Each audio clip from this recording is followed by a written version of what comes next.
Assalamualaikum warahmatullahi wabarakatuh.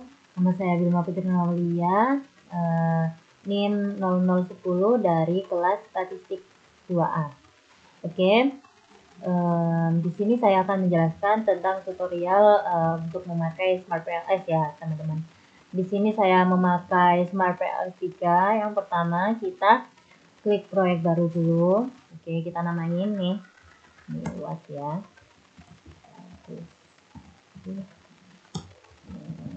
Oke, kita klik OK. Nah, di situ kita klik 2 kali untuk mengimpor data. Ini datanya. Oke, kita klik OK. Nah, setelah datanya muncul nih, kita klik yang ini, yang ada fungsi 2-nya itu. Kita taruh X1, kita pindahkan. Nah, kemudian X2-nya kita shift, kemudian tekan bawahnya. Oke, kemudian ini. Nah, kita rapikan bentar. Lalu X3-nya.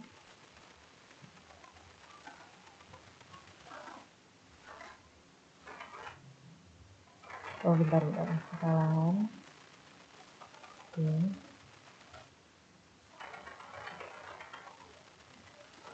Kemudian X6.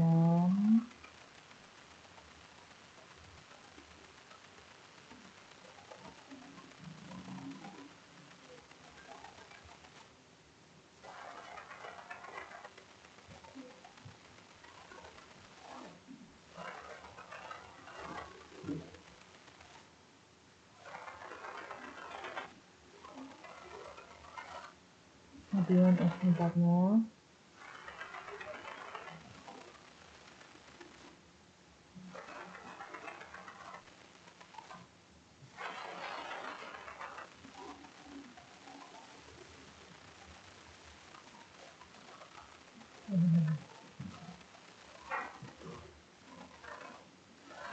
Oke, kemudian yang terakhir.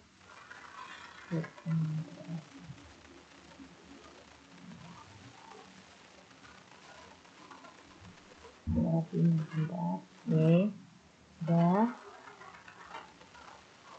Ini kita berikutnya.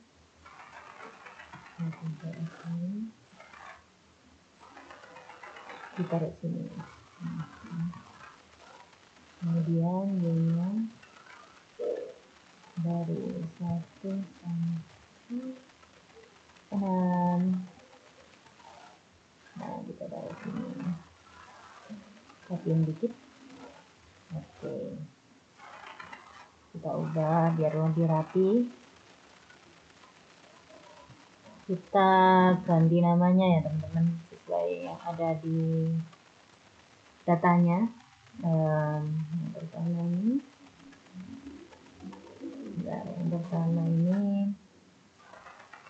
Percepat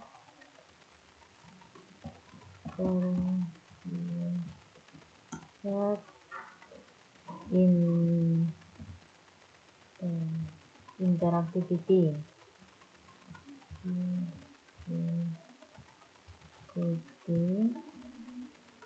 Kalau udah kita klik OK. Nah, kedua ini sama, klik kanan terus mengubah nama, terus jadi persist list.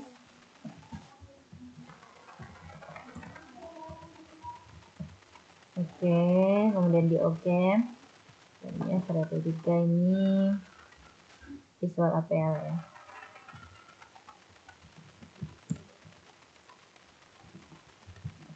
Oke, kita klik OK.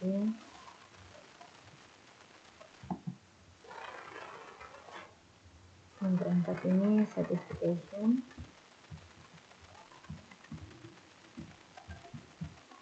Oke.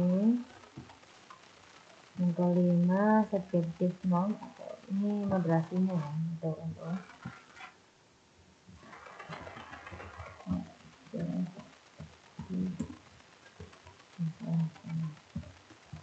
Norm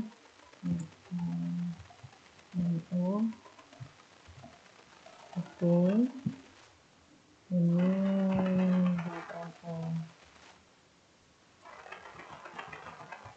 kali MO. Oke, kemudian yang ini kita ganti namanya menjadi enjoyment atau Z. Oke, ini Y-nya online impulse buying namanya.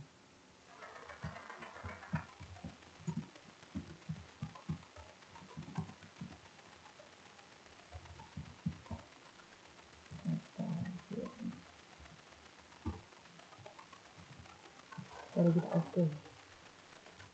Nah, kalau sudah kita konekkan, hubungkan proses interactivity ke perceived enjoyment, perceived risk ke perceived enjoyment, visual appeal ke perceived enjoyment, sophistication ke perceived enjoyment.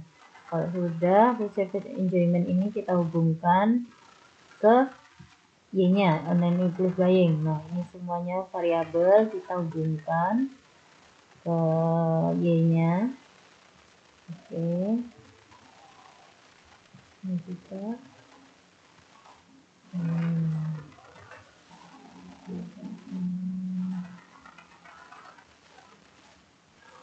Ke sini sampai yang bawah sendiri, ZMO-nya kita. Nah, kalau sudah biru gini, kita hitung, mulai menghitung algoritma, klik algoritma PLS, kita mulai berhitung. Nah, kemudian kalau udah muncul kayak gini, kita klik overloading, cari yang merah. Nah, ini ada nih, yang nggak valid nih, katanya nih. Soalnya kurang dari 7 ya teman-teman, 0,7. Ini harus dihapus biar datanya valid semua. Ini yang X41 sama X41.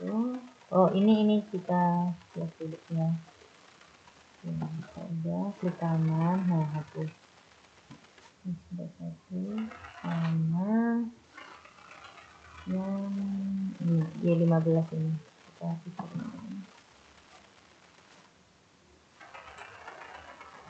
Kalau udah dihapus, kita hitung lagi algoritma PLS-nya. Kita cek lagi apakah masih ada yang belum valid. Kita klik overloading.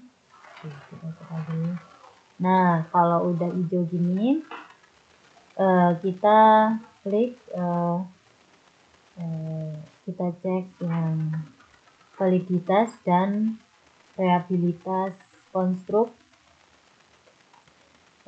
Dari data ini dapat dilihat seluruh AVE-nya itu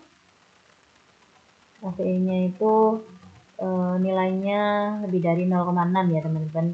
Jadinya kalau berdasarkan teori Malhotra itu menunjukkan indikatornya bersifat reliable. Kemudian dilihat dari composite reliability-nya itu ini lebih dari 0,7, jadinya menunjukkan indikator bersifat reliable juga. Kemudian dilihat dari converge alpha-nya itu semuanya datanya itu lebih variabelnya lebih dari 0,6, yang berarti bahwa data tersebut bersifat valid atau reliable gitu ya. Kemudian kita coba cross check yang diskriminan validitas ini atau validitas diskriminan bahasa Indonesianya ya. Dari tabel itu dapat dilihat bahwa nilainya itu kayak sama gitu ya, maksudnya kayak dilihat bahwa online impulse buying bertemu online impulse buying itu sama 0,803 ini udah kayak gini ya datanya. Kemudian kita hal tersebut ini kayak menunjukkan faktor-faktor di sini tuh indikator mampu mencerminkan variabelnya ya dan bersifat valid. Nah, di sini di validitas diskriminannya. Kemudian kita klik model fit atau fit model. Di sini tabel model fit ini dilihat dari NFI-nya lebih dari 0,5 ya teman-teman, yang dimana ketika semakin mendekati 1 maka semakin baik model yang dibangun. Kemudian ada nilai C-square.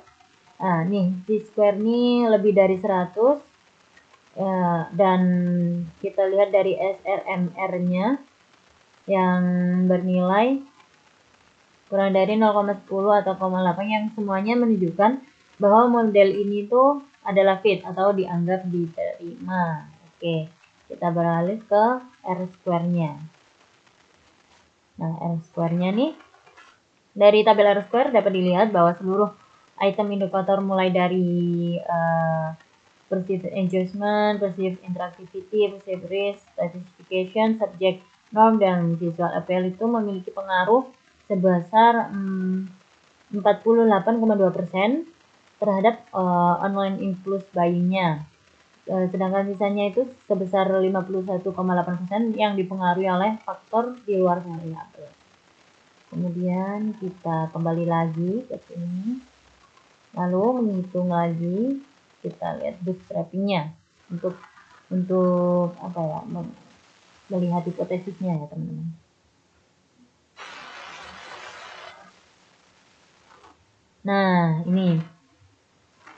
Nah, ini yang kita lihat yang pengaruh total. Nah, pengaruh total ini kan banyak yang merah ya teman-teman. Kalau lebih dari 0,05 itu datanya itu nggak valid, kayak ini 0,600 dan sekian yang merah-merah ini nggak valid. Kemudian kita lihat efek tidak langsung yang spesifik. Nah, ini semuanya tidak valid teman-teman, soalnya lebih dari 0,5 ya gitu. Oke, sekian dari saya. Itulah tadi serangkaian tutorial menggunakan Smart PLS 3 ya teman-teman. Oke, dari sini kita akhiri. Wassalamualaikum warahmatullahi wabarakatuh.